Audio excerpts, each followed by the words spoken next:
Diridhaba waxay dirtay jawaab waafi ah.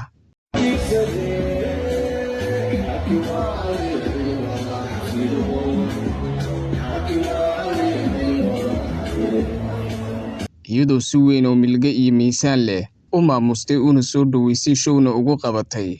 fanaanka Xabad Muuse oo baryihii la soo dhaafay si weyn aaladda baraha bulshada u haystay hadalhayn xooggan ay ka dhalatay kadib showgii uu ku qabsaday magaalada Muqdisho oo aysan ka soo qayb galin fanaaniinta ku dhaqan magaalada caasimadda ah ee Muqdisho gaar ahaan labada fanaan ee Dayaxdal Nuurshe iyo Ismaaciil Arka oo ah xidiga calankooda uu ka taagan yahay magaalada caasimadda ah ee Muqdisho si weyn dhalinyarada Soomaaliyeed ay heesahooda sanadihii ugu dambeeyay uga daba dhaceen fanaanka Xabad Muuse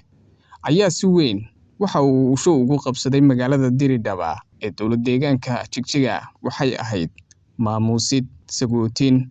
iyo sidoo kale shafrid kor loo qaadayo magaca iyo milgaha uu bulshada Soomaaliyeed ku dhex leeyahay fanaanka Soomaaliyeed ee Xabad Muuse kaasi oo show aan inaba caadi ahayn uu ku qabsaday magaalada Diridhaba. Bulsho kala duwan ayaa ka soo qayb galay sidoo kale bulsho ka timid dalka Djibouti ayaa ka qayb ka ahaa showgaasi. Nalka ayaa loo damiyay jawiguna waxa uu isku bedelay sidan.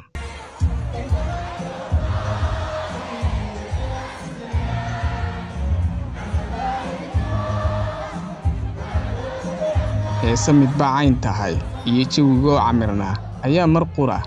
waxa uu isku bedelay jawigu mid sawaxan iyo la jaanqaadida heesaha uu qaadiyo fanaanka Soomaaliyeed ee Xabad Muuse iyadoo dadweynihii halkaasi soo xaadiray ay si weyn ula dhaceen